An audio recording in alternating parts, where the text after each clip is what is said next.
Hello বন্ধুরা, দীপিকা রান্নাঘরে সবাইকে স্বাগত জানাই। চলে এসেছি আবারও একটি ভিডিও রেসিপি নিয়ে। এই গরমের মধ্যে মন চাই একটু টক টক কিছু খেতে, তার জন্য আজকে আমি বানিয়েছি আম মাখা। আর এই আম মাখা কীভাবে বানিয়েছি সেটা তো আজকে আপনাদের সাথে শেয়ার করব। ভিডিওটা শেষ পর্যন্ত দেখতে থাকুন। আর আপনি যদি আমার চ্যানেলে নতুন হয়ে থাকেন, একটা সাবস্ক্রাইব করার অনুরোধ রইল।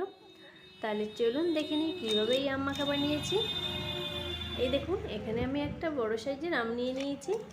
এরপর আমের মোটাটা কষিয়ে আমটাকে খুব ভালোভাবে ধুয়ে নিতে হবে।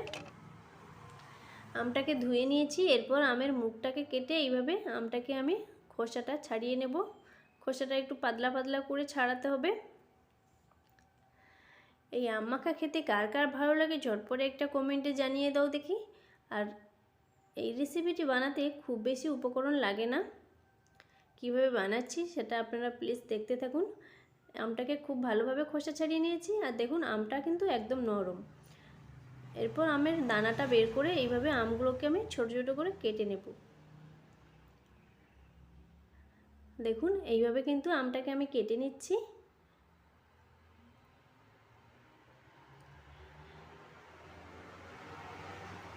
এই গরমের মধ্যে মন চাই একটু টক টক কিছু খেতে, সে আমই হোক আর তেঁতুলি হোক, খেতে খুবই ভালো লাগে। আর এই টক জিনিসটা এমন, সবার জিভে জল চলে আসে।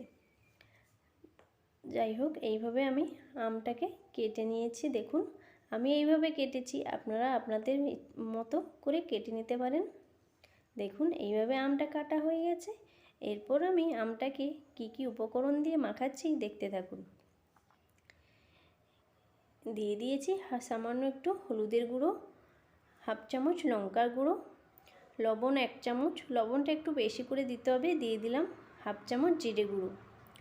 আর দিয়ে দিচ্ছি 2টো শুকনো লঙ্কা, এখানে আমি ভেজে গুঁড়ো করে নিয়েছি। এরপর দিয়ে দেব আমি এর মধ্যে সামান্য একটু চিনি। এরপর সব উপকরণগুলো দিয়ে খুব ভালোভাবে হাত দিয়ে মাখিয়ে নেব।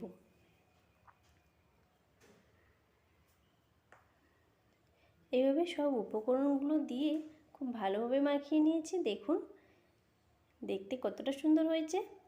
রেডি হয়ে গেছে আমাদের আম মাখা। এরপর এটাকে 2 মিনিট রোদের মধ্যে দিয়ে আপনি খেতে পারেন। ভিডিওটা ভালো লাগলে একটা সাবস্ক্রাইব করে নিও।